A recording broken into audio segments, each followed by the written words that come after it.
اعمال کو ضائع مت کرو، بدعمالیوں کی وجہ سے، بد کرداریوں کی وجہ سے۔ تو معلوم ہوا قانون کی حفاظت ہر فرد کی اور خصوصاً امت مسلمہ کی ذمہ داری ہے۔ اسے اور واضح طور پر سمجھنے کے لیے صحابہ کی زندگیاں ہیں اور پھر ان کے واقعات قرآن میں اور احادیث میں بھرے پڑے ہوئے ہیں۔ آپ دیکھیں کہ صحابہ اکرام قانون کا کتنا احترام کرتے تھے۔ ان کے دل میں ایک چیز کی محبت ہے اور وہ ان کی گھٹی میں پڑی ہوئی ہے۔ وہ چاہے جس طریقے پر نکالنا چاہے نکل نہیں سکتی، لیکن اللہ کا قانون وہاں پر آ جائے تو انہوں نے اس کو نافذ کرنے کے لیے اپنی زندگیاں لگا دی۔ شراب کی مثال ہے، نشے کی چیز ہے، قرآن نے اس کی حرمت بیان فرمائی۔ شراب کے اتنے عادی تھے عرب کے لوگ کہ گھر گھر میں، ہر گھر میں شراب تھا۔ آج میں آپ سے پوچھتا ہوں جو نشے کے عادی ہوتے ہیں، ان سے اگر کوئی چیز چھڑانے کے لیے کہی جائے تو ایک وقت درکار ہوتا ہے، وہ چھوڑنے پر بہت جلد آمدہ نہیں ہوتے۔ شراب خاندانوں میں چل رہی تھی، نسلوں سے چل رہی تھی، ہر گھر کا رواج تھا، نماز میں بھی شراب پی کر آ جایا کرتے تھے۔ تو سوچئے شراب سے کتنی محبت تھی۔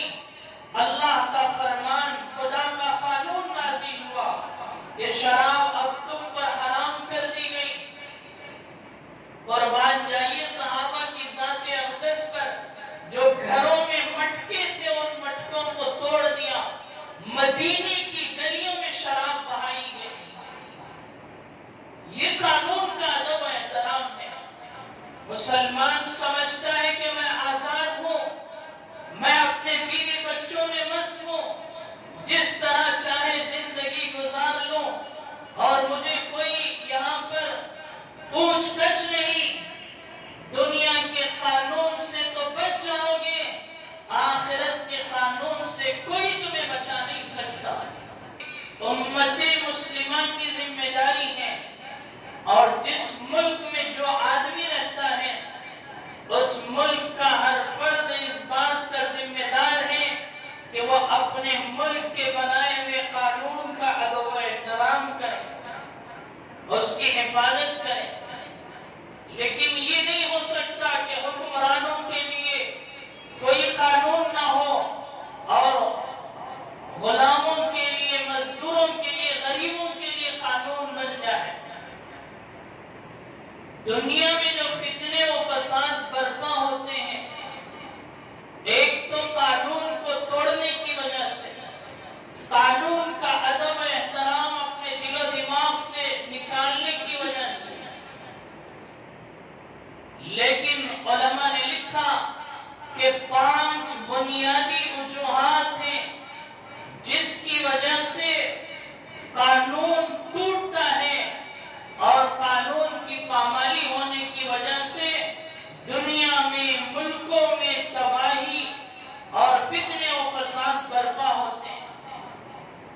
پہلی وجہ علماء نے لکھی کہ میں نے جیسے شروع سے کہا کہ ادب و احترام، ادب و احترام وہی آدمی کرے گا جسے معلوم ہو کہ قرآن کیا کہتا ہے، حدیث کیا کہتی ہے۔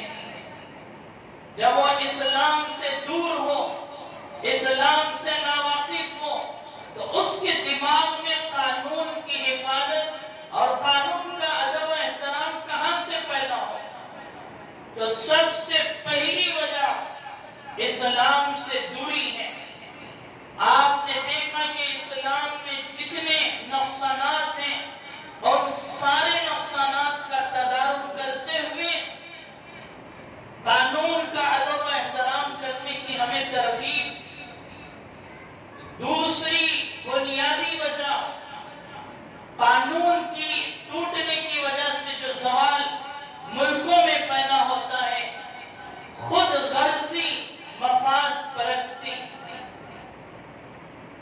کہ آدمی کو اپنے عہدے کی لگی ہوئی ہے، اسے اپنا فائدہ ملحوظ ہے۔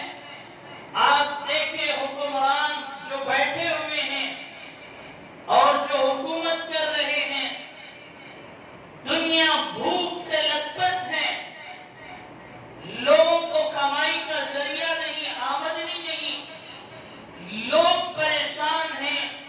ڈگری والے اچھے پڑھے لکھے لوگ اپنی آمدنی کے لیے اور اپنی زندگی کے ذرائع کے لیے پریشان ہیں، لیکن ملک میں آمدنی کے ذرائع نہیں مل رہے، لیکن پھر بھی حکومت اپنی مفاد پرستی اور خود غرضی پر بیٹھی ہوئی ہے کہ دنیا بھوک سے پریشان ہو، غریب مرتا رہے، بلکتا رہے، ہمیں اس سے کوئی فائدہ نہیں، ہمیں تو حکومت پر بیٹھنا ہے اور اس کے ذریعے اپنا ذاتی فائدہ حاصل کرنا ہے۔ گزشتہ 1 سال سے کسانوں کی تحریک چل رہی ہے۔ اس سے پہلے NRC کے مسئلے پر مسلمانوں نے شاہین باغ پر احتجاج کیا۔ کسان 1 سال سے احتجاج پر لگے ہوئے ہیں، لیکن حکومت کے کام اور حکومت کا ذرہ برابر بھی کوئی انسان ان کسانوں کی سننے کے لیے تیار نہیں، انصاف کی بھیک مانگ رہے ہیں۔ یہ سارے کسانوں کا مسئلہ نہیں ہے، بلکہ میرا اور آپ کا ساری قوم کا مسئلہ ہے۔ کسان ریڑھ کی ہڈی ہیں، جب ان کی محنت ہوتی ہے تو میرے اور آپ کے جسم میں غذا داخل ہوتی ہے، اور جب وہ محنت کرنا چھوڑ دیں تو میں اور آپ بھوک سے تڑپتے اور بلکتے رہ جائیں گے اور ملک تباہ ہو جائے گا۔ ایسے انسانوں کی اس ملک میں نہ سنی جائے، انہیں انصاف نہ دی جائے۔ وہ انصاف کے لیے کھڑے ہیں اور ان کی آواز نہ سنی جائے، تو معلوم ہوتا ہے کہ قانون جو ٹوٹتا ہے وہ ملک کے حکمران جو ہوتے ہیں اس میں ان کی خود غرضی اور مفاد پرستی ہوتی ہے۔ کسانوں کے ذریعے NRC اور پھر اس طرح کی تحریکات کے ذریعے وہ ہندو مسلم کا جھگڑا لگاتے ہیں اور پھر اس کے ذریعے وہ ووٹ حاصل کرتے ہیں اور اپنا مفاد حاصل کر کے دنیا کی حکومتوں پر بیٹھ جاتے ہیں۔ تیسری وجہ جو کتابوں میں لکھی گئی ہے کہ قانون جب ٹوٹتا ہے اور اس میں زوال آتا ہے، اس کی تیسری وجہ یہ ہے کہ قانون کو اپنے لیے نہ سمجھا جائے، دوسروں کو اس کا حقدار سمجھا جائے۔ ملک میں ایک قانون بن رہا ہے، ملک کا ہر شہری جو ہے اس قانون کے زد میں آتا ہے، اور اس قانون کی خلاف ورزی کرے تو قانون اسے سزا دیتی ہے، قانون کے نگاہ میں وہ گنہگار ہے۔ لیکن یہ کیسا قانون ہے کہ رابعہ جیسی بچی ظلم و تشدد کا شکار ہو، آصفہ جیسی بچی ظلم و تشدد کا شکار ہو، اسے قانون اور انصاف نہ ملے، اور اس کے بالمقابل نربھیا جیسی غیر مسلم بچی ہو جس کے انصاف کی ہم بھی تعریف کرتے ہیں، لیکن اسے انصاف مل جائے۔ یہ اس ملک کا دو طرفہ جو رویہ ہے، جس کی وجہ سے یہ ثابت ہوتا ہے کہ اس ملک میں ایک طبقے کے ساتھ انصاف ہوگا اور دوسرے طبقے کے ساتھ ناانصافی ہوگی۔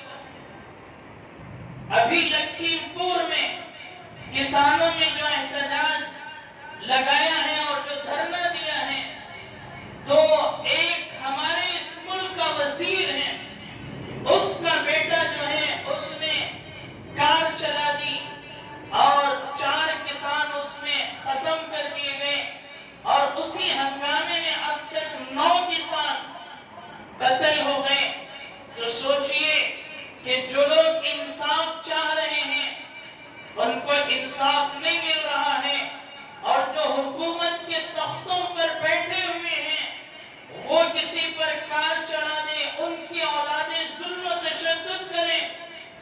تو کیا ان کے ساتھ قانون نہیں ہے؟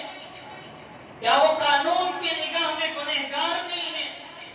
جو کسانوں کے ساتھ، غریبوں کے ساتھ اپنے عہدے کی طاقت اور قوت کے ذریعے کسانوں پر اتنا حملہ کر جاتے ہیں۔ تو یہ تیسری وجہ ہے۔ چوتھی وجہ حب الوطنی سے بے توجہی اختیار کرنا۔ اگر اس ملک کی محبت ہمارے دل میں ہے تو ہمارا دل اس بات کے لیے تیار نہیں ہوتا کہ میرا بھائی کوئی فتنے کا، فساد کا شکار ہو، اس کے ساتھ ظلم کیا جائے۔ وہ تو چاہتا ہے کہ یہ میرا پڑوسی ہے، اس کے جان اور مال کی حفاظت میری ذمہ داری ہے۔ یہ ملک سے محبت کرنے والے کی دل کی بات ہوتی ہے۔ اور جو آدمی اپنے ملک سے محبت نہیں کرتا تو پھر وہ ایک دوسروں کے حقوق کی حق تلفی کرتا چلا جاتا ہے۔ جس طرح آپ ملک میں دیکھ رہے ہیں کہ مسلمانوں کو کہا جا رہا ہے کہ مسلمان اس ملک کے وفادار نہیں ہیں، حالانکہ حکومت میں بیٹھے ہوئے لوگ اگر وہ وفادار ہوتے تو ملک کے ایک ایک غریب کی وہ سن جاتے، انہیں انصاف دے جاتے، ان کے ساتھ انصاف کا معاملہ کرتے۔ الزام ہمارے اوپر دیا جاتا ہے اور کام ظلم کا وہ کر جاتے ہیں۔ تو حب الوطنی سے بے توجہی جب ہو جاتی ہے، اپنے ملک سے محبت دلوں سے نکل جاتی ہے، تو ماحول اس طرح کا بن جاتا ہے۔ پانچویں چیز جو کتابوں میں لکھی ہے کہ قانون جب ٹوٹتا ہے اور اس میں زوال آتا ہے تو اس کی اہم وجہ امن و امان کی ناقدری کرنا۔ میں نے گزشتہ جمعہ بھی کہا کہ اسلام کے معنی سلامتی، ایمان کے معنی امن کے ہیں، اور اس سے آگے چلیے مسلمان جب راستے سے گزرتا ہے، اپنے مسلمان بھائی کو دیکھتا ہے تو کہتا ہے السلام علیکم ورحمۃ اللہ وبرکاتہ، تم پر سلامتی ہو اور اللہ کی رحمتیں اور برکتیں نازل ہوں۔ تو جو اپنے بھائی کے ساتھ راستے میں گزرتا ہوا انجانا آدمی ہے، جس سے کوئی اس کا رشتہ نہیں ہے، اس سے سلامتی چاہ رہا ہے، تو سوچیے کہ مسلمان کتنا امن کا پیکر ہوگا، اور اس کی زندگی میں ملکوں